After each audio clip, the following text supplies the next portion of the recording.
আপুনি চাকৰি পাইছিলে কিন্তু আপুনি সেই চৰকাৰী চাকৰি নকৰি আজি আপুনি ধৰ্মীয় লাইন আৰু এটা কথা সুধি লওঁ এতিয়া আজি কিছুদিন আগতে আমাৰ মুখ্যমন্ত্ৰী ডক্টৰ হিমন্ত বিশ্ব শৰ্মাই আমাৰ এখন ভক্তি সমাজৰ নামত 5 কোটি টকা অনুদান আগবঢ়াইছে এতিয়া এই বৃহৎ এটা প্ৰকল্প কৰিব মানে সেই কৰিবৰ কাৰণে আজি আমি উপস্থিত আছো মৰিগাঁও জিলা জালুকত মানে আমাৰ বাপিছৰ জন্মস্থান স্থান বহুদিনৰ মূৰত আহিছো আৰু আমাৰ এটা সৌভাগ্য যে আমাৰ লগত তেওঁ সুযোগ্য সন্তান আমাৰ জ্যোতিদা আছে লগতে গতিকে তেওঁকো স্বাগতম জনাইছো তোমাৰ ফেচবুক পেজ ইউটিউব চেনেললে তুমিতো বহুত ভিডিঅ' বনাইছা আজিলৈকে বাপিছৰ ওপৰত মই আজিলৈকে নাই বনোৱা মোৰ মানে কেইটামান কথা মই ধৰ্মীয় কথা বিশেষ নাপাতো মই মানে তেওঁৰ বিষয়ে বহুত জানিবলৈ মন যিহেতু মই লগ নাপালো বাপিছৰক আজিলৈকে নেদেখিলো ভাগ্য নহ'লে তো তেখেত জ্যোতিদা যিহেতু তেখেতৰ সন্তান তো মই ভাবিছোঁ কেইটামান ঘৰুৱা টাইপৰ কথা মই জানিব বিচাৰিছোঁ দাদা নমস্কাৰ আপোনাক কৃষ্ণ আপোনাক এটা কথা সুধোঁ ঘৰুৱা এটা ভাৱতে যে বাপিছৰ আপোনাৰ দেউতা পিতৃ গতিকে পিতৃ হিচাপে তেখেত কেনেকুৱা আছিলে জানিব বিচাৰিম মোৰ যদিও তেখেত পিতৃ সম্পৰ্কত লৌকিক জগত কিন্তু মই তেওঁক যেতিয়া মই বুজি পাইছোঁ মই তেওঁক এজন সদায় মোৰ চিৰশিল্প আধ্যাত্মিক পুৰুষ হিচাপে মই তেওঁক কৰিছোঁ বা মই তেওঁক সদায় সেইটো ভাৱতে লৈছোঁ কিন্তু তথাপিও মই কওঁ যে পিতৃ হিচাপে তেখেত 100% এজন সফল পিতৃ তেখেতে তেখেতৰ জীৱনশৈলী দুৰ্বিষহ জীৱন তেওঁ লৈছিলে তেখেতে চৰকাৰী চাকৰি কৰা ব্যক্তি আছিলে তাৰ বাবে তেখেত অত্যন্ত শক্তিশালী ব্যক্তিত্ব আৰু মেধাশক্তিৰ তেওঁ গৰাকী আছিলে তেওঁ ইচ্ছা কৰা হ'লে বেলেগ দিশত গৈ তেওঁ এজন প্ৰতিষ্ঠলব্ধ ব্যক্তি হিচাপে সমাজত আধ্যৱন্ত ব্যক্তি হিচাপে সমাজত তেওঁ থাকিব পাৰিলেহেঁতেন কিন্তু তাকে নলৈ তেওঁ এটা তাৰণা তেওঁৰ জীৱনটো এটা দ্বন্দ্বাত্মক পৰিস্থিতিৰে তেওঁৰ জীৱনটো আৰম্ভ হৈছে আজি আমি যিগৰাকী আচাৰ্য ইন্দ্ৰানন্দ পুৰুষক পাইছোঁ এইগৰাকী এটা দ্বন্দ্বাত্মক পৰিস্থিতিত তেওঁ জীৱনৰ গতিপথ সলাইছিলে তেওঁ এটা নিষ্পেষিত কুলত জন্ম হৈছিলে তথাকথিত কৈৱৰ্ত সম্প্ৰদায়ত আৰু সেইখিনি সময়ত যিটো সময়ত কৈৱৰ্ত মানুহৰ ল'ৰা ছোৱালী স্কুল কলেজলৈ যোৱা কথাটো ভাবিবই নোৱাৰে ভালকৈ জীৱন ধাৰণ কৰি থকা কথাটোও ভাবিব নোৱাৰা এটা সময়ত তেখেতে কলেজ মহাবিদ্যালয়ৰ শিক্ষা তেখেতে আৰু এই গোটেই বৃহত্তৰ জালুকুটি অঞ্চলত জালুকুটি হায়াৰ ছেকেণ্ডেৰী 1937 এষ্টাব্লিছ হৈছে তেওঁ প্ৰথম বেটছৰ তেওঁ ফাৰ্ষ্ট মেট্ৰিকুলেট গোটেই এৰিয়াটোৰ ভিতৰত তেওঁ প্ৰথম তাৰ আগতে কোনেও পাছো পোৱা নাছিল আৰু তেওঁৱেই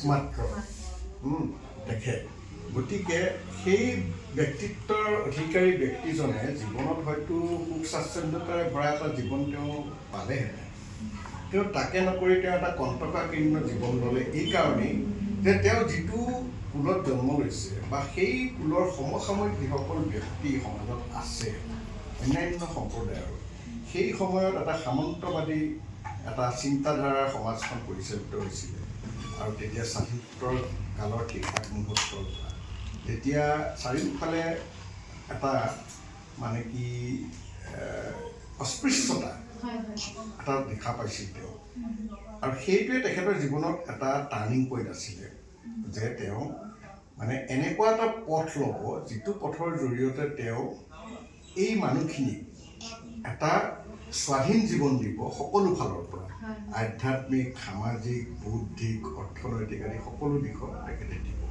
আৰু সেই গোটেই বস্তুটো তেওঁ বিচাৰি পাইছিল মহাপুৰুষ শ্ৰীমন্ত শংকৰদেৱৰ দৰ্শন কাৰণ গুৰুজনৰ ধৰ্মীয় দৰ্শন আছিলে সমতাৰ ওপৰত প্ৰতিষ্ঠিত অৰ্থাৎ ঈশ্বৰৰ সৃষ্টিত প্ৰত্যেকটো জীৱই ঈশ্বৰৰ অংশ বুলি তেওঁ মহাপুৰুষে গণ্য কৰিব দিছে কাকো ঘৃণা কাকো হিংসা কাকো অস্পৃশ্য বুলি সমাজৰ শেষৰ শাৰী বুলি ভাবিবলৈ দিয়া নাই আৰু কৈছে যে গুণৰ ওপৰত মানুহৰ মানে প্ৰতিষ্ঠা লাগিব লাগে জাতি বা জন্মৰ ওপৰত নহয় এইটো মহাপুৰুষৰ দৰ্শন আছিল আৰু ঠিক তেনেকুৱা এটা দৰ্শনে সেইখিনি সময়ত মহামানৱ মহাত্মা গান্ধীৰ আছিলে বা স্বাধীনতা আন্দোলনৰ এটা হেৰিত সেইখিনি সময়ত এটা ছ'চিয়েল মুভমেণ্ট এটা হৈছিলে আৰু সেইটোত আম্বেদকাৰৰ মানে প্ৰভাৱ আছে এই গোটেইবোৰ মিলি তেখেতে মহাপুৰুষ শ্ৰীমন্ত শংকৰদেৱৰ দৰ্শনৰ মাজত সেই সমতাটো বিচাৰি পাইছিল আৰু যিটো তেওঁ জীৱনৰ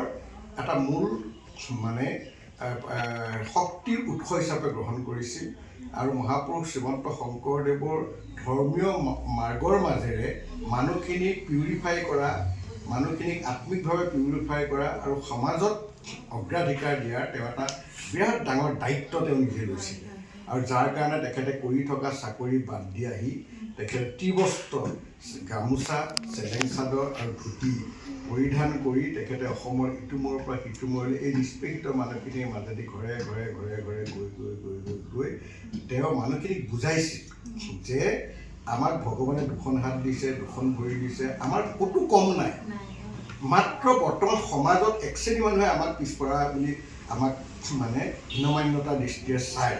গতিকে সেইটোৰ পৰা উঠিবৰ কাৰণে আমাক মহাপুৰুষ শ্ৰীমন্ত শংকৰদেৱে এটা সুন্দৰ পথ দি গৈছে। সেই পথটো অৱলম্বন কৰিব লাগে আৰু আমি নিজৰ কৰ্ম কৰি আমি একোজন মহান একোজন শুদ্ধ ব্যক্তি হিচাপে আমাৰ সমাজত প্ৰতিষ্ঠা হ'ব লাগে। আৰু এই আন্দোলনটো তেওঁ কৰোঁতেই গৈ মানুহক কেনেকৈ থাকিবলৈ তেওঁ য'ত য'ত স্কুল নাই তাত স্কুল স্থাপন কৰিছে, য'ত স্ত্ৰী শিক্ষা নাই তাত স্ত্ৰী শিক্ষা স্থাপন কৰিছে, য'ত বয়ন শিল্প নাই তাত বয়ন শিল্প স্থাপন কৰিছে, য'ত মানুহৰ মানে এইটো কি বুলি কয় আপোনাৰ যিটো আমাৰ শৌচাগাৰ নাই তাত তেওঁ বাঁহৰে হ'লেও এটা শৌচাগাৰ স্থাপন কৰি যে তাত মানুহে এটা পৰিষ্কাৰ পৰিচ্ছন্নতা ৰক্ষা কৰিব লাগে সেইটো কৰিছে। গৰুৰ গোবৰবোৰ য'তে ত'তে পেলাব নালাগে, এটা গাঁত খান্দি তাত পুতি পেলাই এটা ভৱিষ্যত এটা সাৰৰ ব্যৱস্থা কৰিব লাগে। এনেকুৱা ধৰণৰ অনেক আঁচনি, জনকল্যাণমূলক আঁচনি তেওঁ ধৰ্মীয় জীৱন ধাৰাৰ লগতে সমভাৱে তেওঁ চলাই লৈ গৈ এখন বৃহৎ সমাজ গঠন কৰিছিল, যিখন সমাজত পৰৱৰ্তী কালত সকলো জাতি জনগোষ্ঠীৰ ব্যক্তি ইয়াত পদাৰ্পণ হৈছে। অসমৰ ইটো মূৰৰ পৰা সিটো মূৰলৈ যদি তুমি চোৱা তেতিয়াহ'লে দেখা পাবা অকল কৈৱৰ্ত সম্প্ৰদায়ে নহয়, ট্ৰাইবেল বিভিন্ন ধৰণৰ ট্ৰাইবেল কমিউনিটিৰ মানুহ আছে, মিচিং আছে, আহোম আছে, তাৰপিছত অন্যান্য বড়ো আছে, ৰাভা আছে, তিৱা আছে, বিভিন্ন আছে, তাৰ উপৰি কোচ কলিতা ব্যক্তিও এই সমাজত সোমাইছে। গতিকে আমাৰ সমাজলৈ 2-4জন ইছলাম সম্প্ৰদায়ৰ ব্যক্তিৰ মানুহ আমি আমাৰ ধৰ্মীয় মাধ্যমলৈ আহিছে আৰু বহুত খ্ৰীষ্টিয়ানিটিৰ মাজলৈ যোৱা বহু ব্যক্তিক তেওঁ পুনৰ প্ৰত্যাৱৰ্তন কৰিছে এই সমাজখনৰ মাজলৈ, মহাপুৰুষৰ সুন্দৰ আদৰ্শৰ মাজলৈ। গতিকে এই সকলোবোৰ কৰাৰ পিছতো কিন্তু পিতৃ হিচাপে তেওঁ এজন সফল ব্যক্তি আছিলে। কাৰণ কিয় তেওঁ হিয়াখন মৰম আৰু জ্ঞানেৰে পৰিপূৰ্ণ। তেওঁ ল'ৰা হিচাপে আমি তেওঁৰ পৰা কেতিয়াও এটা গালি খাই পোৱা নাই। কিন্তু এটা কথা ঠিক যে তেওঁ সদায় এনেকুৱা ধৰণৰ কথা কয় যি কথাত মই মানে পিউৰিফাই হ'বলৈ বাধ্য। মই যদি কিবা এটা ভুল কৰোঁ মোক তেওঁ গালি নিদিয়ে, কিন্তু এনেকুৱা ধৰণে বুজায় যে পৰৱৰ্তী পৰ্যায়ত সেই কামটো মই কেতিয়াও কৰিব নোৱাৰোঁ। গতিকে তেওঁৰ মানে এটা অতি মানৱীয় তেওঁৰ চৰিত্ৰৰ এজন ব্যক্তি আছিল, যিজনক মই দেউতা বুলি ক'বলৈ মই বেয়া পাওঁ, মই যিজনক মই গুৰু বুলি ক'বলৈ ভাল পাওঁ, মোৰ আধ্যাত্মিক পথ প্ৰদৰ্শক বুলি ক'ব ভাল পাওঁ মই তেওঁক। গতিকে তেওঁ মোৰ কাৰণে পিতৃতকৈ বহু ওপৰৰ ব্যক্তিত্ব আৰু ইমান বিশাল ব্যক্তিত্ব, যিটো ব্যক্তিত্বৰ কথা মই এদিন নেলাগে 100 বছৰ ক'লেও মোৰ শেষ নহ'ব যেন মোৰ অনুভৱ হয়। কাৰণ এজন পূৰ্ণাংগ ব্যক্তিৰ থাকিবলগীয়া প্ৰত্যেকটো গুণেই তেওঁ আছিল। গতিকে মই পিতৃ হিচাপে তেওঁ সফল বুলি এইকাৰণে কওঁ। আৰু এটা কথা, আপুনি চাকৰি পাইছিলে কিন্তু আপুনি সেই চৰকাৰী চাকৰি নকৰি আজি আপুনি ধৰ্মীয় লাইনটোত আজি 2003 চনৰ পৰা এতিয়া বৰ্তমান 2025 চন পৰিছে, এতিয়ালৈকে আপুনি ধৰি লওক আমাৰ এই সমাজখনৰ কাৰণে বহুখিনি ঘাত প্ৰতিঘাত সহ্য কৰি আজি প্ৰধান সচিবৰ দায়িত্বত আছে। আপুনি মানুহে চাকৰি এটা পোৱাৰ কাৰণেতো বহুত যত্ন কৰে, বহুত চেষ্টা কৰে, সেনেকুৱা চাকৰি আপুনি নকৰি এই ধৰ্মীয় লাইনটোতে জড়িত হৈ থকাৰ আৰু মই 3বাৰ SCS দিছিলোঁ, 3বাৰে মই ভাইভা এপ্লাই কৰিছোঁ। মই কেইবাটা চাকৰিও মই মানে হোৱা চাকৰি মই এৰি থৈ আহিছোঁ।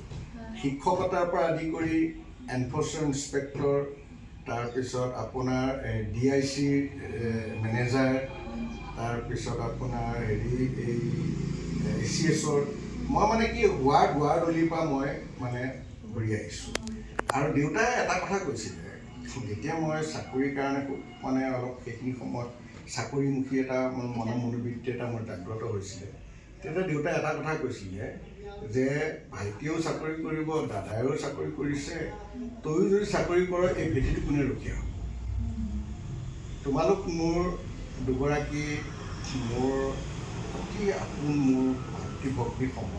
তাৰোপৰি মই তোমালোকে আজি গুৰুমূৰ্তি বুলি ভাবিছোঁ যে এই কথাটো বাপীশ্বৰে স্পষ্টভাৱে মোক কৈছিল যে এই ভেটিটো কোনে ৰক্ষা কৰিব, এই মই যিটো অসমত এটা হেৰি কৰিলোঁ এইটো কোনে ৰক্ষা কৰিব।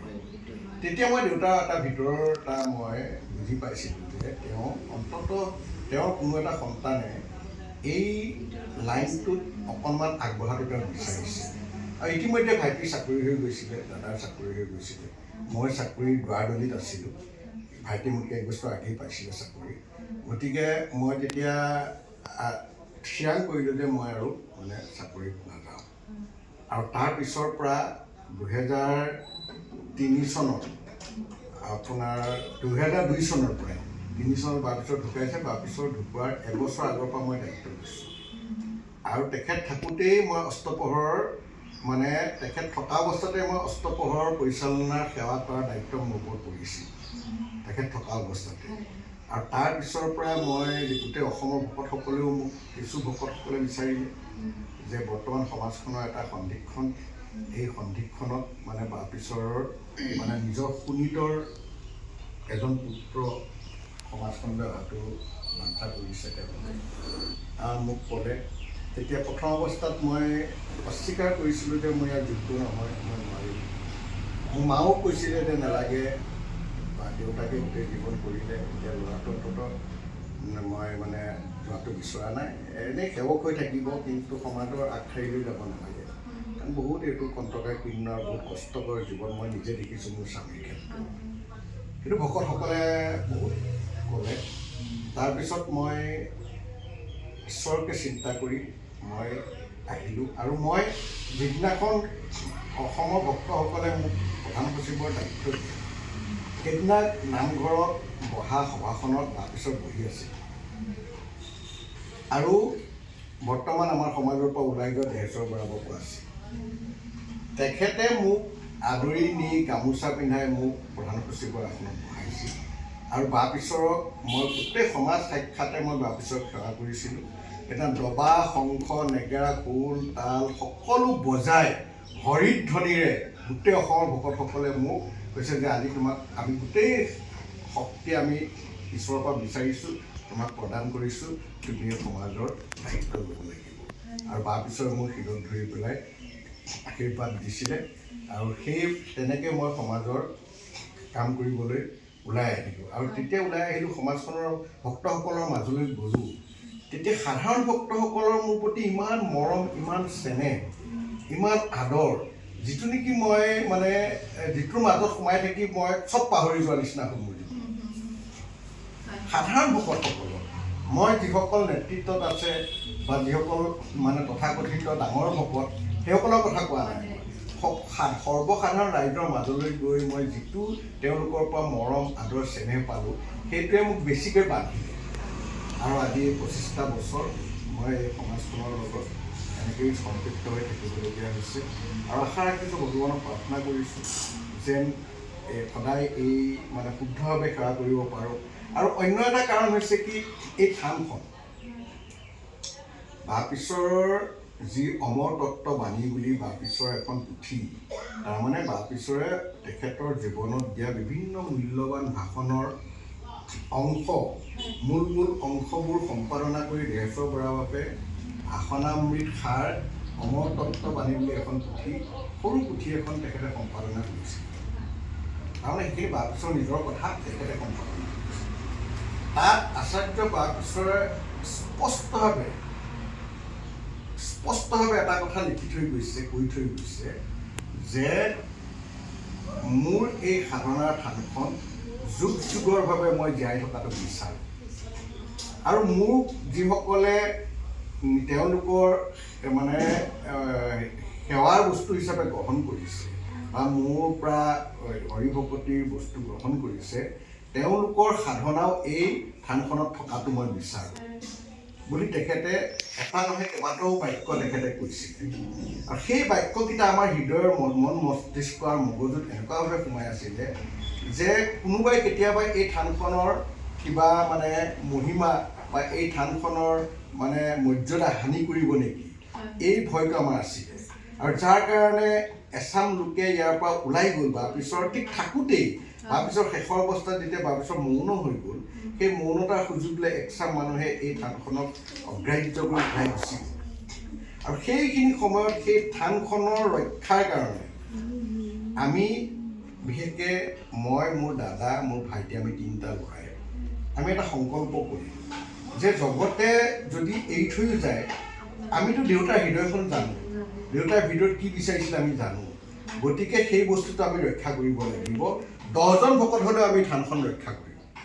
আৰু সেই তাৰণাটোত আমি লৈ গ'লোঁ আৰু আজিলৈকে ভগৱানৰ কৃপাত এই থান ৰক্ষা হৈ আছে।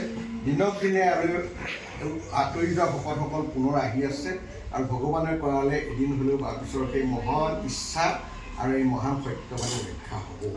আৰু বাপিছৰ এটা কথা কৈছিলে যে যিসকলে এই থানক অগ্ৰাহ্য কৰি যাব তেওঁলোকৰ নিজৰ সাধনাত সন্দেহ আছে। এই বস্তুটো বাপিছৰে কিন্তু স্পষ্টভাৱে লিখি থৈ গৈছে, কৈ থৈ গৈছে। যিসকলে অমান্য কৰি যাব তেওঁলোকৰ সাধনা সম্পূৰ্ণ নহয় বুলি বাপিছৰে কিন্তু এটা কথা কৈ গৈছে। গতিকে এতিয়া অসমৰ ৰাইজে বিবেচনা কৰি চাব লাগে। কাৰণ কিয় এই থানখনক অগ্ৰাহ্য কৰি লৈ যোৱাসকল বাপিছৰ বাণী মতে প্ৰকৃততে শুদ্ধ বাপিছৰ আদৰ্শত আছেনে নাই সেই বস্তুটো কিন্তু ভাবি চোৱাৰ। বাপিছৰ গুৰু বুলি মানাসকলৰ মই 2 শ্ৰেণীৰ মানুহ আছে এতিয়া। এক শ্ৰেণীয়ে সঁচা অৰ্থত বাপিছৰ গুৰু বুলি মানি আছে আৰু এক শ্ৰেণীয়ে বাপিছৰ নামটো লৈ নিজক প্ৰতিষ্ঠা কৰাৰ এটা প্ৰৱণতা চলি আছে। আৰু চলে বলে কৌশলে এচাম মানুহক মানে আঁতৰাই লৈ গৈ তেওঁলোকক নিজক প্ৰতিষ্ঠা কৰাৰ লগতে মানে সেই মানুহখিনিক আঁতৰাই লৈ গৈ এটা সংগঠন কৰি আছে আৰু তাত তেওঁলোকে বাপিছৰ নামটো প্ৰকাশ কৰি আছে। কিন্তু বাপিছৰ যি আত্মিক যিটো ইচ্ছা, বাপিছৰ যিটো বিচাৰিছিল এই থানখনক লৈ, সেইটো কিন্তু তেওঁলোকে অগ্ৰাহ্য কৰিছে। গতিকে সেইখিনি মানুহ বৰ্তমান ভাগৱতী সমাজৰ হয়নে নহয় বা বাপিছৰ প্ৰকৃত শিষ্য হয়নে নহয়, সৰ্বসাধাৰণ সকলো মানুহে কিন্তু এতিয়া বিচাৰ কৰাৰ সময় আহিব। সেইটোৱে কথা। আৰু এটা কথা সুধি লওঁ, এতিয়া আজি কিছুদিন আগতে আমাৰ মুখ্যমন্ত্ৰী ডক্টৰ হিমন্ত বিশ্ব শৰ্মাই আমাৰ এখন ভাগৱতী সমাজৰ নামত 5 কোটি টকা অনুদান আগবঢ়াইছে, মই গম পাওঁ মতে। আৰু এতিয়া এই বৃহৎ এটা প্ৰকল্প কৰিব মানে কৰিবৰ কাৰণে ধৰি লওক বহুতখিনি মাটি বা তেনেকুৱা ঠাইৰ প্ৰয়োজন হ'ব। সেই ঠাইখিনি আমি ক'ত পোৱা যাব, ক'ৰ পৰা পোৱা যাব কথাখিনি?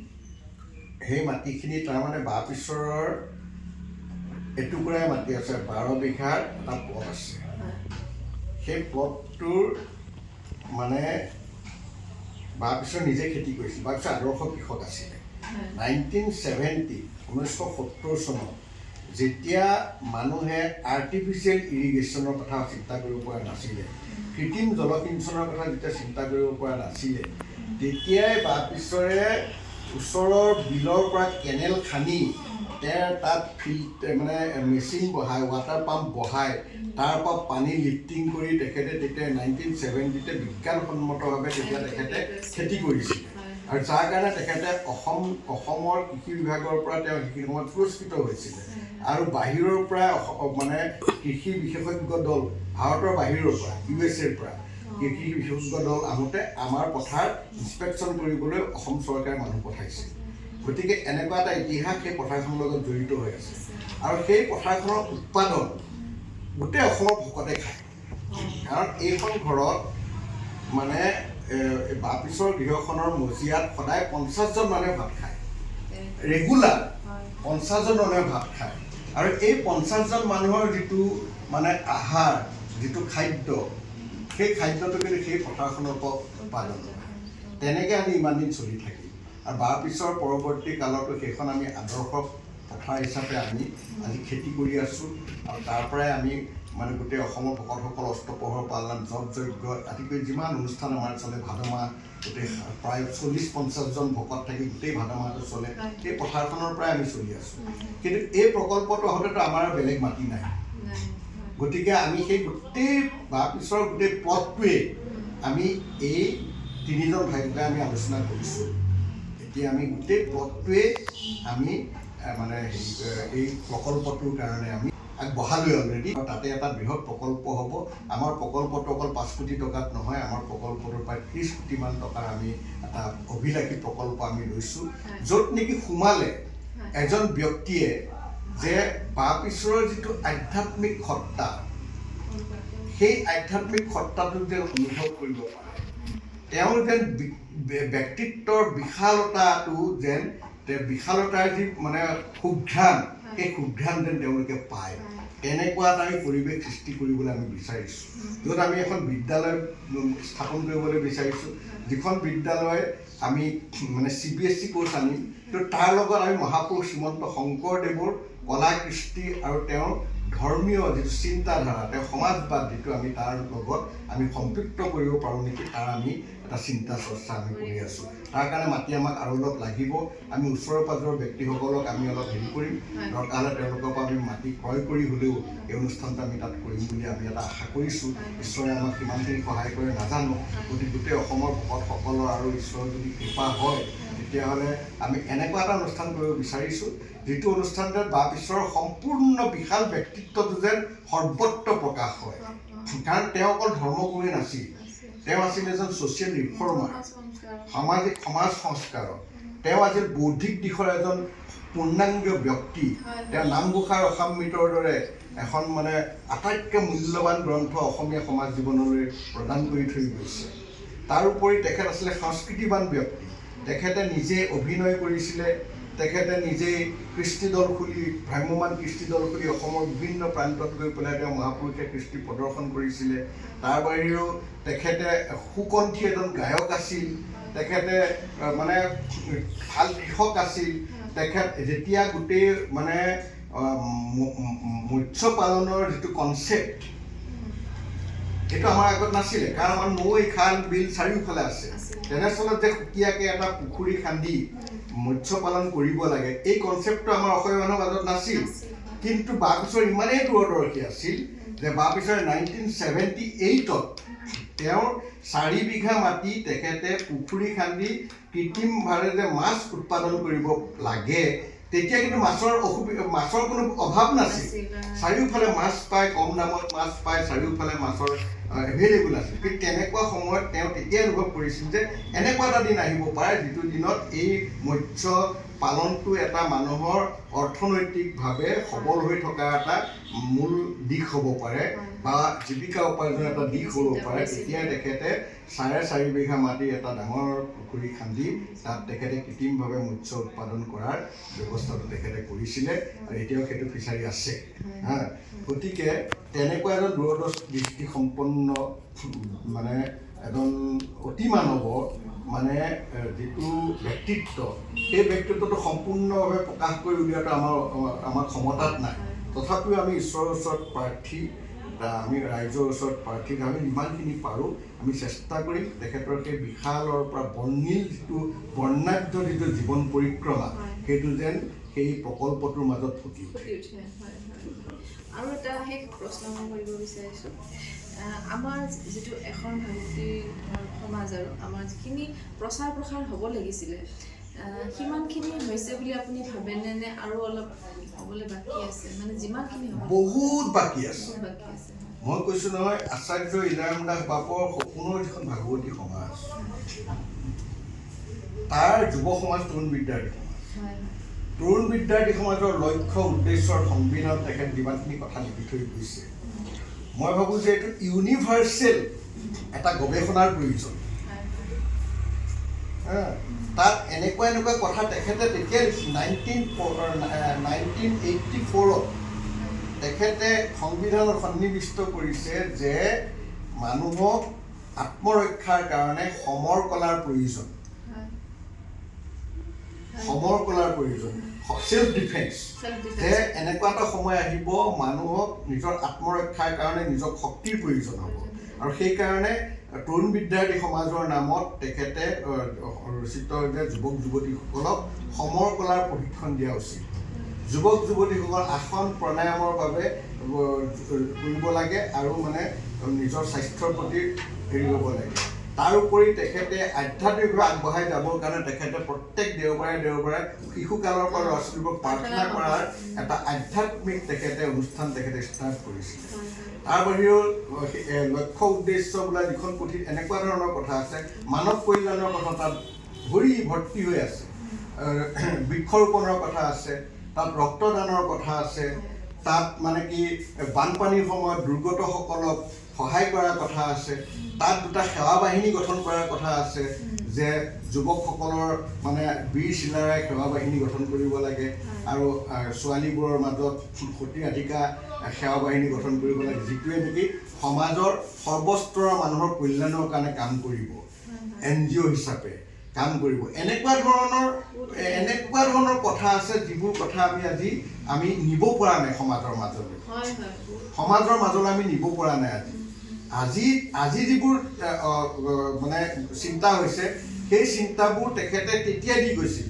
আজি এতিয়া শৌচাগাৰৰ কথা আজি চিন্তা হৈছে, কিন্তু তেখেতে আজিৰ পৰা 50 বছৰ আগতেই যে মানুহে মুকলি জেগাত গৈ পেলাই মানে পায়খানা কৰিব নালাগে, এটা ঘৰৰ চাৰিওৰত পকা নহ'লেও গাঁত এটা খান্দি দুডাল বাঁহ কৰি তেনেকৈ এটা মানে হেৰি কৰিব লাগে, চিন্তা চৰ্চা কৰিব লাগে, সেই কথা তেখেতে কৰিছিলে।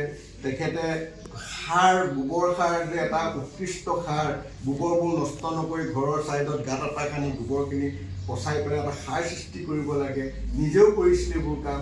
খেতি তেখেতে চব ধৰণৰ খেতি কৰিছে, কলৰ খেতি কৰিছে, তেখেতে জলকীয়াৰ খেতি কৰিছে, তেখেতে মাকৈ খেতি কৰিছে, তেখেতে সৰিয়হৰ খেতি কৰিছে, তেখেতে ৰবি শস্য সকলো কবি, বিলাহী, আলু সকলো খেতি কৰিছে আৰু সেই খেতি কৰি তেখেতে যথেষ্ট উৎপাদন কৰিছিল আৰু সেই খেতিৰ পইচাৰে সেই খেতিৰ পৰা উপলব্ধ পইচাৰে আমাৰ শিশুকাল পাৰ হৈছে।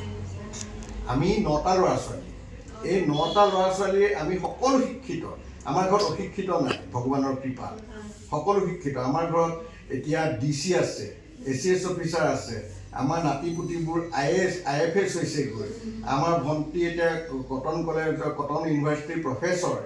এই গোটেইবোৰ আমি দেউতাৰ কৃপা আৰু দেউতাৰ আশীৰ্বাদ, দেউতাৰ সাধনাৰ ফলত পাইছোঁ আৰু তেওঁ আমাক সেই কষ্ট কৰি তেওঁ কষ্ট উপাৰ্জিত সেই পইচাৰে আমাৰ জীৱনটো আমি অভাৱনাটনৰ মাজত গৈছে আমাৰ সৰুকালটো, তথাপিও কিন্তু আমাক যিমানখিনি পাৰে তেওঁ দিবৰ কাৰণে যত্ন কৰিছিল আৰু সেইখিনিতে আমি যথেষ্ট সন্তুষ্ট আছিলোঁ। আৰু আজি ঈশ্বৰৰ কৃপাত আমি ক'ব লাগিব যে আমি এটা ৱেল এষ্টাব্লিছড ফেমিলি, আজি আমি এটা ভাল মানে ফেমিলি হিচাপে আমি এটা হেৰি কৰিছোঁ। আমাৰ ঘৰত এতিয়া ঈশ্বৰৰ কৃপাত সকলো ভালে চলি আছে। আৰু এটা শেষত এইটো প্ৰশ্ন নহয়, মই এটা নিজাকে কথা এটা আলোচনা কৰিব বিচাৰিছোঁ।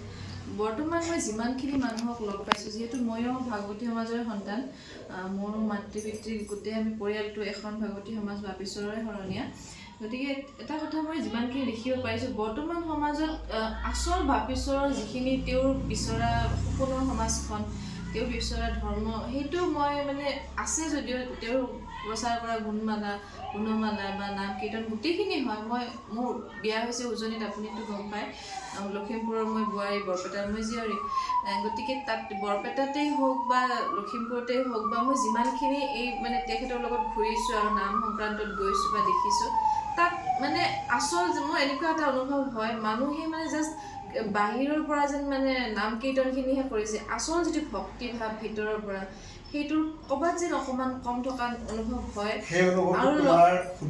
আৰু লগতে মোৰ এনেকুৱা লাগে দাদা, যেন মানে নাপায় বাপেশ্বৰে ইমানখিনি আমাক মোৰ মতেদি চাগে ইমানখিনি বাধা ৰাখি থোৱা নাছিলে তেওঁক বিচৰাৰ ক্ষেত্ৰত, ভগৱানক পোৱাৰ ক্ষেত্ৰত ইমানখিনি মানে যিমানখিনি বিশেষকৈ মোৰ যিহেতু মই উজনি অসমৰ লগত ভালেখিনি জড়িত বৰ্তমান, তাতেই মোৰ বিয়া হৈছে, তাত কিছুমান এনেকুৱা নীতি নিয়ম মই দেখিবলৈ পাইছোঁ, শুনিবলৈ পাইছোঁ, মানে মাইকী মানুহক বহুতখিনি কামত মানে চাইড কাটি ৰাখি থৈ দিছে বা এইটো কামত মাইকী মানুহ যাব নাপায়, এই কামটো মাইকী মানুহে কৰিব নাপায়, এনেকুৱা নাপায়।